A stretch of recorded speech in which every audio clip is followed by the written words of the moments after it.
Ajja, yesterday my teacher told us how a bill is passed in Parliament. But wait, is that it? Is Parliament's decision the absolute final step in making a law?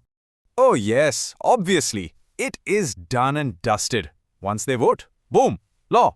Wait, Rohan. I don't think so. Sometimes the school principal has to approve our class rules.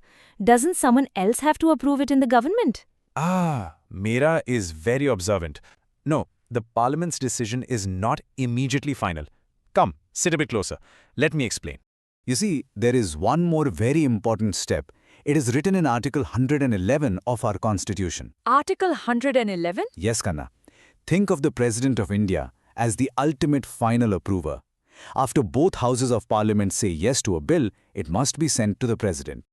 Oh, and then what happens? Well, the President has three choices. 1. Agree to it, which we call assent. 2. Say no, which is withholding. Or 3. Send it back asking them to reconsider, or just think again. Whoa, so the president is like the final boss level.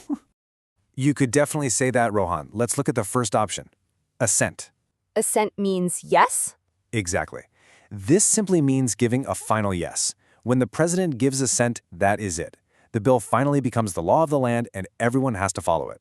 Now the second option is to withhold assent. So that means a final no? Correct. Giving a final no. If the president withholds assent, the proposed law stops right there. It is dropped entirely. Okay, but what does send it back mean exactly? Let me tell you a small story. Imagine the students in your school planned a big farewell party. You made all the arrangements and proudly took the plan to the principal for approval. The principal looks at the plan and says, "It is good, but maybe reduce the budget a bit and add more safety rules." Oh, so the principal didn't reject it, just asked to improve it. Exactly. That is what the president can do. They can return the bill to Parliament and suggest reconsideration and improvements. Wait. But what if Parliament still agrees with their original idea? Yeah! What if they just ignore the president's suggestions entirely? Here is the most important part. Let's look at the steps. Step 1. Parliament passes the bill. Step 2. The president returns it. Step 3. Parliament passes the exact same bill again without the president's changes and sends it back. Oh no! Then the president will just get angry and say no again. No, Karna, this time the president must give assent. They are forced to give that final yes. Wait, really? Forced to? Yes, they have to agree the second time. Oh, so basically, Parliament gets the final say in the end after reconsidering. Wow, but Ajja, can the president just send back any bill? Like absolutely anything? Almost. But there is one big exception. A money bill. A money bill? Yes. This is a special type of bill dealing with taxes and financial matters. Money bills cannot be returned for reconsideration. Wait, why? Why are money bills so special? Let me guess. Is it because money and budget issues are too urgent to wait around? Very smart, Meera. Yes, financial matters need quicker decisions. You can't delay a country's budget by sending it back and forth, so it follows slightly different rules. Ajja, another story please. Give us an example. Shankar Raja. All right. Imagine your group writes a new school rule that says extra games period every day. You all agree and take it to your teacher. Obviously, the teacher will say, "Yes, everyone loves games." Well, a teacher might look at it and say, "Good idea, but maybe twice a week is better, so you don't miss math class." They send it back to be more practical.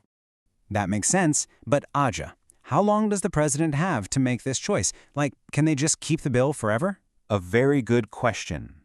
The framers of our Constitution wrote that the president must return the bill as soon as possible. As soon as possible? That sounds kind of loose. Actually, here is a fun historical fact.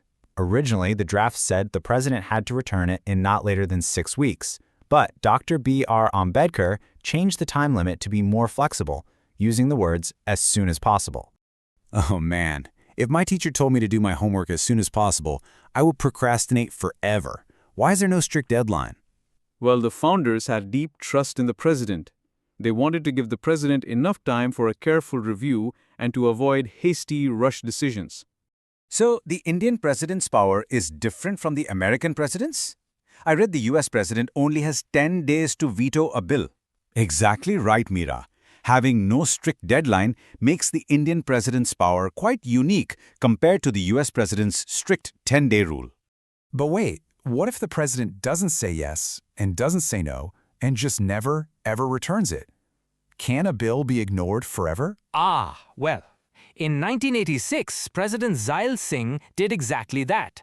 It is called a pocket veto. But that, my curious ones, is a story for our next explainer.